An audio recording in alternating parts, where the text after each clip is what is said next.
everybody, it's Lisa here. So today I want to talk about the intuitive eating and about listening to your body as a whole. And for this video to really help you and so you can get everything positive out of this video, I feel like you really have to be progressed in your eating disorder recovery or in your diet recovery, because otherwise I feel like people who still have this restrictive mindset or they're not totally healed from the diet mindset, I feel that they can very easily take suggestions about intuitive eating and make it into another restriction. But this is not what this video is about. And something interesting I want to talk today is that yes, by intuitive eating, we always say that listen to your body, and your body knows the best, and trust your body, trust your cravings and everything. But also many people tend to forget that actually your brain and your mind is also part of the body. And in the book Intuitive Eating, actually I'm gonna read one quote that illustrates this.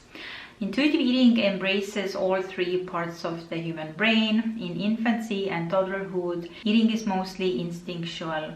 As we grow older, thoughts and feelings often play a part in your decisions about eating.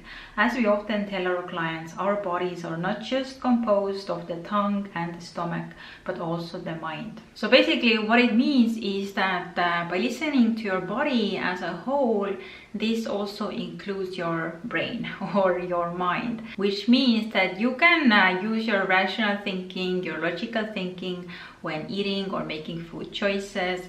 And also health-wise, it can be normal and healthy to have some basic nutritional knowledge and apply it to your eating as well. But this doesn't mean that you have to become orthorexic. You have to have this good and bad foods mindset. And actually the point here is actually to find the balance with your eating and not to go into another extremes. For example, let's say that you eat a huge, holiday meal. And for sure, with normal eating, it can be definitely normal, nothing is wrong, but maybe you have a massive stomach ache after that and you feel really, really bad. So here you can use your rational mind or logical thinking and feel okay, I didn't feel so good. What can I do maybe next time differently? Maybe I was too hungry before a meal. Maybe I didn't eat enough during the day. So in the evening when we had this big holiday dinner, I overate because I was too hungry. And I hope you can see how this is not restriction, but actually just using your logical, rational thinking. Or another example is that yes, it's absolutely okay to eat whatever you want and there is no good or bad foods. But at the same time, logically, we all know that yes, our body also needs some nutritional foods, maybe some fruits and vegetables and things like that. And you don't have to have a doctor's degree in nutrition to make those decisions around food.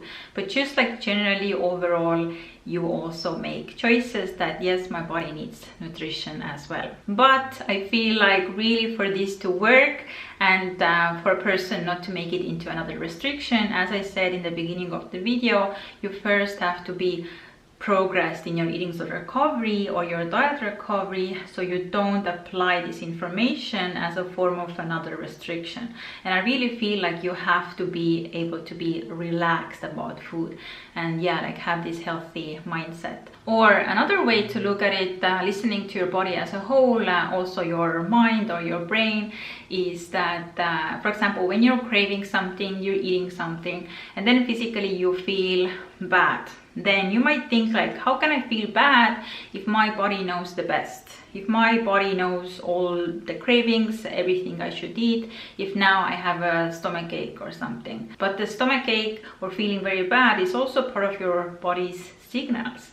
So those body signals are part of intuitive eating, listening to your body. And I have to again add a disclaimer here that if you are in eating disorder recovery, it's very normal that people have digestive issues, bloating, things like that, things like extreme hunger. So firstly, you have to be very, very aware of what is kind of recovery and normal and expected, so you don't take my words and think that you have to start restricting hurting in any way. So I guess my whole message is about like listening to your body as a whole, that yeah, we should trust our body, listen to our cravings, eat what we want, but also to find balance. Like there comes a point you feel more relaxed about food, you don't have this diet mindset, you don't have the good or bad foods mindset, your hunger is more balanced, more normal, and then you can start to use your mind, your rational thinking, logical thinking, and make food choices based on your body,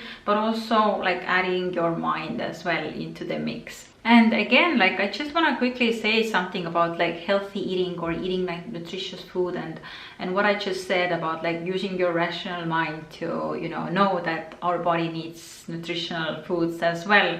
At the same time, it's okay to eat whatever you want, but just like using your logic and everything. The way I like to think it and how like it doesn't become a restriction is that, for example, part of our primary needs is also sleep. And rationally, I know that my body needs sleep. And it doesn't mean I'm like now forcing myself to sleep and I'm so like orthorexic about sleep or something. But just like rationally, logically, I know my body needs sleep to be healthy and feel good and normal and everything. So yeah, and this is kind of like you can apply the same mindset with food as well. Like food is neutral just the same way as sleep is neutral, but like our body needs like nutritional food as well. And I want to add something else about nutritional food, because this is something I have spoke to my clients. Like when you come from a past of restriction and you are recovering, then actually eating things like junk food or like junk food or the processed food or something, and having the calories plus it's gonna fulfill your cravings and everything, plus you get the emotional freedom from it and everything. I think like this is why like those foods are so healthy for you, because as I have said in my videos before, that eating those foods that I once thought are like unhealthy or bad for me, they actually healed me and they normalized my relationship with food. Not just like physically helping me to feel satisfied and have enough calories, but also mentally for the freedom and letting go of the restrictive mindset or the diet mindset. So yeah, I really hope you like this video, and keep in mind like you have to be a little bit further in your recovery, and also like through the phase of like challenging your fear foods and gaining weight and healing physically, and also like mentally getting rid of the diet mindset and good and bad food thinking, so you can start thinking about food the same neutral way that maybe you think about sleep.